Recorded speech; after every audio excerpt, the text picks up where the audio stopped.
Assalamualaikum warahmatullahi wabarakatuh. Hai sedulur semuanya, saudara-saudara semua. Sekarang kita akan mendengarkan tausiah dari Ustaz Danu. Silakan disimak tausiahnya, semoga bermanfaat dan bisa menjadi amal soleh kita semua. Amin ya rabbal alamin. Monggo disimak. Sudah memberikan nasihat, tapi benar begitu apa enggak? No kan, kalau udah habis makan itu kadang kan drop ngomel gitu. juga Pak Ustaz. Nah, kan ini yang belum Iya, diceritain. kadang ngomel. Awal-awal tuh kan Pak, gini-gini. Cuman mungkin cara penyampaiannya aja kali ya. Tuh kan Pak, aku bilang juga apa, jangan ini. Kita kan kadang suka sedih Gemes, juga gemes ya, ya. gregetan gitu. Cuman ya orang papa pengen gini, iya tapi jangan banyak-banyak gini, sampai kadang-kadang aku tuh suka apa sih gimana gitu, nggak apa-apa. Gimana Karena itu memang maksudnya gimana? Ya suka Maksudnya sedih, suka sakit. kesel, suka Ya, maksudnya sayang apa gitu, maksudnya Sedih sayang. sama keselnya banyak yang mana? Nggak tahu deh. Mungkin balance kali, apa mungkin banyakan keselnya. Itu yang betul sebenarnya. Banyak keselnya. Karena sedih itu ya nanti, tapi banyakan itu kesel, relatif Iya. keselnya itu pasti muncul. Nah, ini yang memang tidak disadari oleh kita sebenarnya, bahwa bagaimanapun cara komunikasi dengan orang tua, apalagi kondisinya sakit, ya itulah, itu ujian bagi anak-anaknya. Jadi mensikapinya yang memang harus seperti itu. Bagaimana kalau memang kita balik? Emang sejak kita itu muda, remaja, kita tidak ngerepotin orang tua. Emang pertanyaan kita balik seperti itu kan? Iya. Apakah orang tua itu, apakah kalau kita dulu remaja, kita tidak ngerepotin orang tua? Nah, itu pertanyaan dulu. Dan kita bisa jawab, wah kayaknya saya dulu ngerepotin banget, kan gitu? Banget. Pertanyaan saya, apakah orang tua juga tidak belajar menasihati kita dengan baik? Kan gitu aja. Ada orang tua yang bisa menasihati kita dengan baik, ada orang tua yang memang gregetan sama kita. Sama, nanti juga sama. Pada waktu orang tua itu seperti itu, dengan kondisinya seperti itu, ya kita sama, gregetan lah, inilah. Sebenarnya kalau kita urutkan, kalau kita mulai saat ini itu sadar bahwasanya, oh ini ujian saya orang tua seperti ini, mulai kita berpikir, apakah dulu saya waktu remaja itu tidak nyulitin orang tua? Kita mikir aja dulu. Nanti ketemu kok, oh kayaknya saya nyulitin orang tua. Berarti mulai saat ini, saya harus balas kebaikan orang tua saya, mendidik saya dengan baik. Apapun yang beliau itu rasakan, apapun yang beliau katakan, saya mencoba untuk menyenangkan hati beliau. Nah, itulah anak yang dikatakan anak soleh sebenarnya. Jadi, kesolehan itu kita tidak tahu sebenarnya. Dikiranya hanya cuma sholat 5 waktu. Enggak harus seperti itu. Bukan saya, enggak harus ya. Enggak hanya seperti itu, gitu loh ceritanya. Kesolehan itu enggak hanya sholat. Pada waktu dia komunikasi dengan orang tua, dia bilang malah nggak karu-karuan. Orang tua yang sudah tua kita bilang aja nggak boleh, malah kita itu ngomong yang agak-agak keras lah.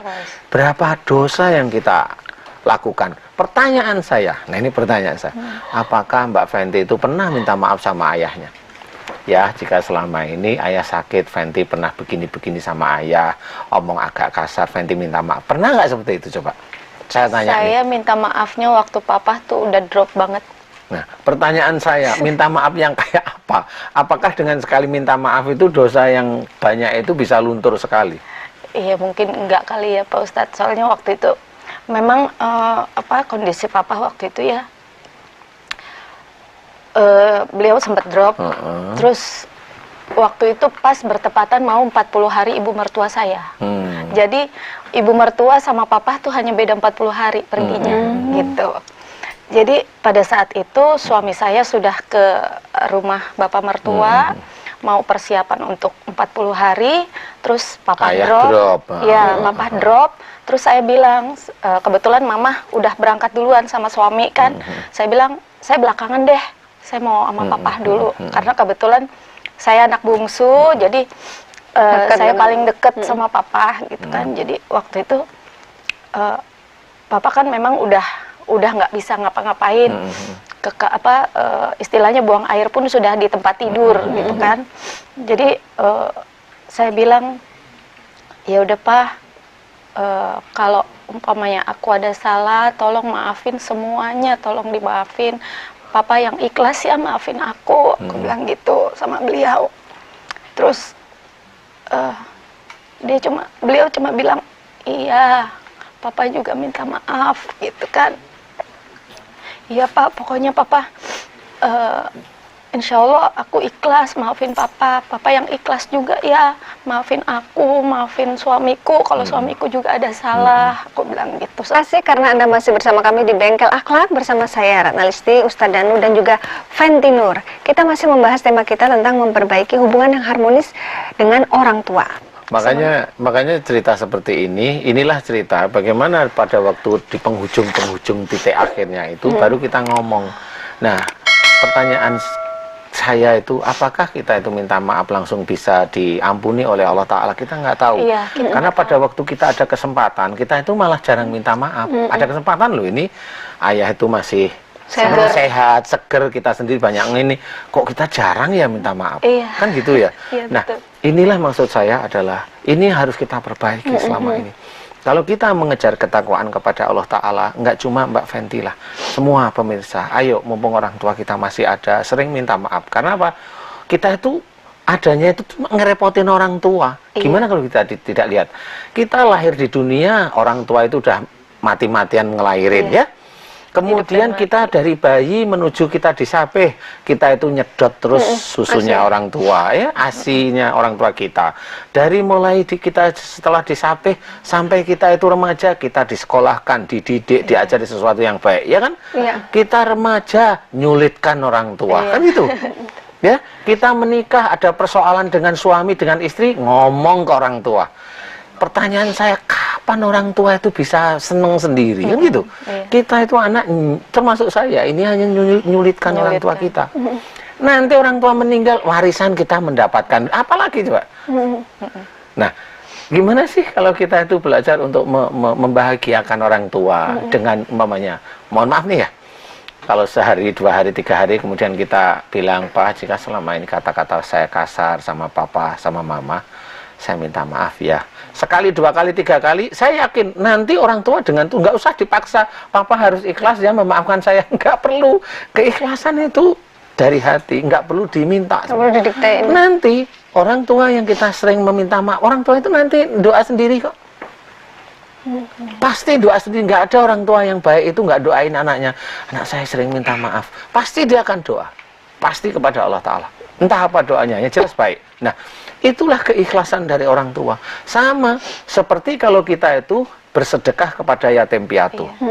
Sebenarnya yang diambil adalah salah satu doa yang dikabulkan oleh Allah Ta'ala adalah doa anak yatim. Betul itu hadisnya seperti itu. Tapi kita nakalin Allah Ta'ala.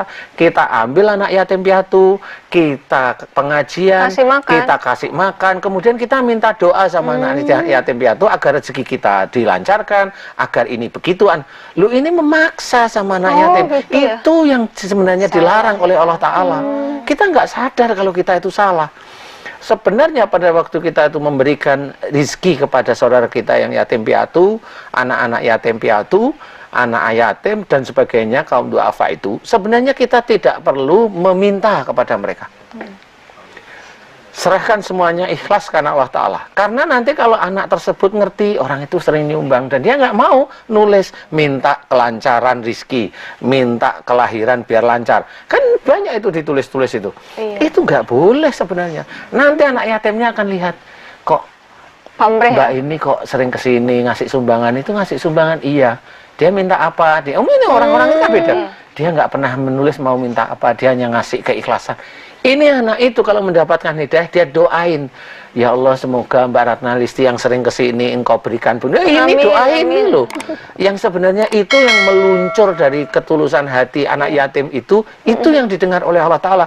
Bukan anak yatim dikumpulin suruh doain agar rezekinya lancar. Enggak batal yang begitu itu. Itu namanya ngasih sedekah tapi dengan pamrih. Nggak ada itu. Hitung-hitungan nggak ada itu sebenarnya. Nah, itulah yang dilakukan oleh banyak di antara kita. Betul. Betul. Ya toh? Apalagi minta suruh gini anak yatim sorot sama kamera. Jelas mintanya begini, enggak. Itu di hadapan Allah Ta'ala udah batal ini. Ini udah riak namanya. Enggak seperti itu. Nah, itulah yang saya analogikan bahwa bagaimana kita itu betul-betul memberikan sesuatu kepada ayah kita. Kita memohon maaf dengan tulus, minta maaf. Nanti orang tua mendoakan kok. Enggak tanpa kita paksa, Papa harus ikhlas memaafkan. Enggak perlu.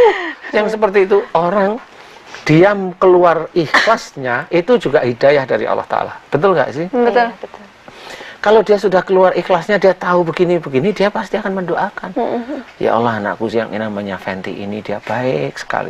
Tiap hari dia minta maaf aja sama saya. Padahal, ini orang tua nih.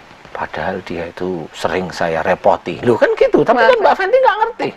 Tapi kalau Mbak Fenty malah merasa kerepotan dengan orang tua, kan gitu. Siapapun kita pasti seperti itu. Coba belajar enggak. Coba belajar enggak merasa direpotkan dengan keadaan orang tua.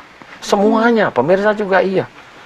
Kalau kita melihat orang tua merasa kerepotan, enggak, itu malah ladang amal sebenarnya. Iya, betul. Itu kalau orang tua kandung ya Pak Ustadz. Kalau mertua bagaimana Pak Ustadz? Ya sama, masa mertua kalau nggak cocok dicekek, enggak mungkin. Ya sama, dihormati. Maksudnya kan ada banyak kasus yang pengantin baru nih tinggal bersama mertua. Ketika nggak cocok sama mertuanya, memang dia tidak melawan, tetapi memilih untuk udah pindah rumah aja supaya belajar mandiri. Tapi justru itu makin membuat si mertuanya tersinggung gitu Pak Ustadz. Ya nggak Itu kasus. apa-apa, semuanya kan ujian. Umpamanya si menantunya itu juga, kok kayaknya mertua saya ini, maaf ya, ini bukan semua mertua seperti itu. Mohon maaf, umpamanya ada mertua yang cerewet, jadi menantu itu salah sedikit diomelin, ini ada sih yang seperti itu. Nah, kemudian sini menantu itu nggak ngomong sama suaminya, tapi dia ngomongnya baik-baik. Papa, kalau umpamanya Papa ada rezeki, kita bisa punya rumah kecil-kecil, tapi rumah kita itu kayaknya enak ya Pak.